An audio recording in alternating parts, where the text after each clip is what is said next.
Se marica. Y la misma que me lo recoge.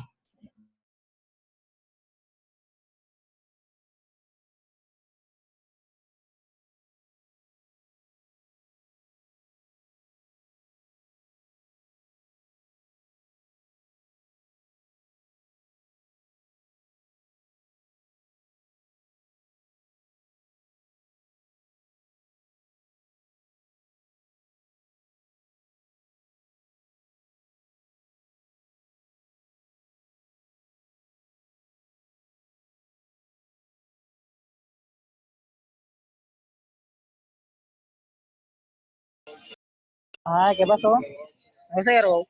El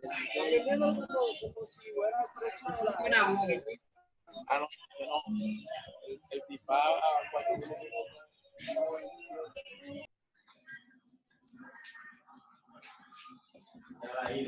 Se va a votar, mija, oíste. Sí. Voy a darle los últimos adiós. Sí, ¿qué más? Sí, ve a coger el uniforme, ve a cogerlo. Ahora,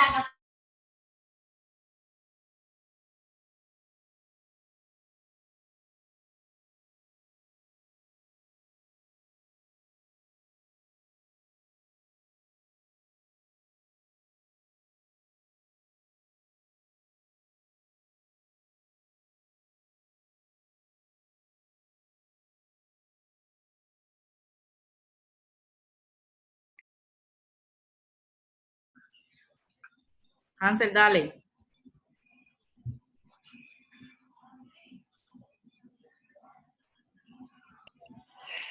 Buenas tardes, mi nombre es Hansel Martínez Díaz. Nosotros les vamos a hablar sobre el Bacillus thuringiensis. Mi grupo está conformado por Laura Albor y Yanel Zaraki.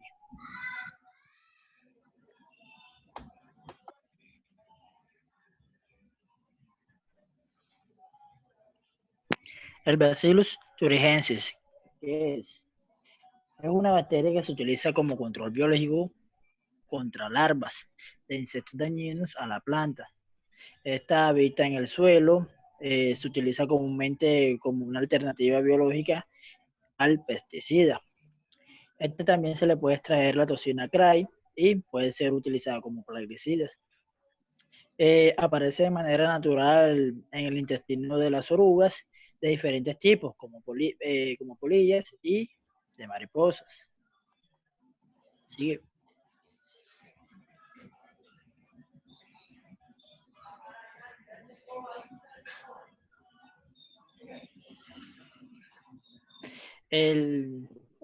Hablando un poco de la generalidad del Bacillus thuringiensis, pues es un bacilo gram positivo anaerobio, facultativo y móvil, forma inclusiones cristalinas visibles al microscopio óptico durante la esporulación. Sigue ahí, ya en foro.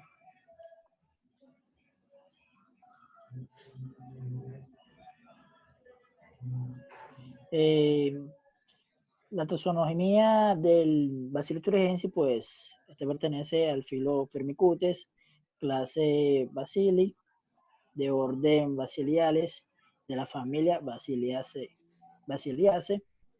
de género Bacillus y de especie thuringiensis.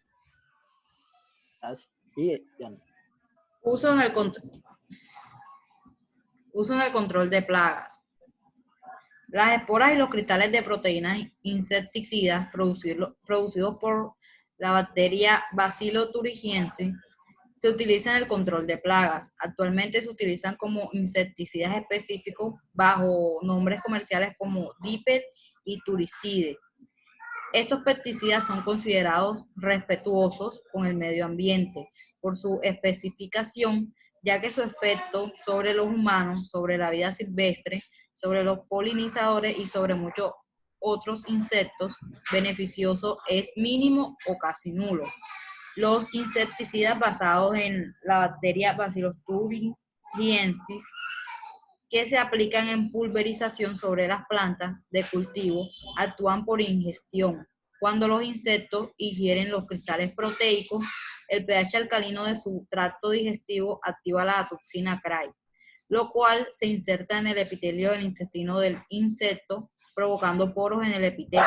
El poro causa una lisis celular. es decir, ruptura en la membrana celular y la posterior muerte del insecto. ¿Qué produce? Durante la esporulación, muchas cepas producen cristales proteicos conocidos como delta endotoxinas, que poseen propiedades insecticidas. Por esta razón se ha empleado esta bacteria como insecticida y más recientemente para producir organismos genéticamente modificados. Sin embargo, existen cepas que producen cristales que no tienen acción insecticida. En cuanto a cómo actúa la toxina, aquí en esta planta ya está inoculada la bacteria. Entonces, esa proteína o esa toxina es ingerida por la larva. Luego, la toxina es activada por enzimas intestinales, la cual, cuando se activa, se une a un receptor y origina poros en la membrana. Y luego de esto, la larva muere. Ventajas. La expresión de toxinas de esta bacteria en cultivos transgénicos tiene varias ventajas. Una de ellas es el nivel de la expresión de toxinas, que puede ser muy elevado y de esta manera se pueden suministrar una dosis adecuada a la plaga. La expresión de toxinas está dentro del sistema de la planta, por lo que únicamente perecen aquellos insectos que se alimentan de ella. La expresión de toxinas puede ser modulada a través de promotores específicos de tejido y puede reemplazar el uso de plaguicidas sintéticos en el medio ambiente. Desventaja. La exposición constante a una toxina da lugar a la expresión selectiva que contribuye a que las plagas se hagan resistentes a la toxina. Bueno, la estructura de la D-endotoxina se divide en 3 dominios. El dominio 1 consiste en 7 alfa-hélices y está involucrado en la inserción de la toxina en la membrana celular del epitelio del tubo digestivo, que genera un poro a través del cual pueden pasar los iones libremente, por lo que afectará la función de los canales iónicos. El dominio 2 consiste en la columna triangular de 3 hojas B. Está involucrado en la unión al receptor epitelial del tubo digestivo. Las distintas toxinas que atacan a distintos insectos difieren en la unión a sus receptores, pero la estructura de las toxinas es semejante. El dominio 3 consiste en cadenas B antiparalelas que parecen empaquetadas tipo sándwich. Pasa. Son las proteínas Cry. También se dividen en 3 dominios. El primer dominio consiste en un paquete de 7 alfa-hélices antiparalelas, donde las hélices 5 está rodeada por las demás. El dominio 2 consta de 3 láminas antiparalelas beta distribuidas en una típica topología de llave griega, acomodada en lo que se llama beta prisma. El dominio 3 consiste de 2 láminas antiparalelas formadas por un beta sándwich. El dominio 1 es el responsable de la formación del poro, el cual se cree que adquiere su forma final de poro por acción de la hélice alfa 5 y alfa 6, que se juntan de manera de bucle en el extremo de la estructura, insertándose en la superficie de la membrana lipídica de las células intestinales del insecto susceptible.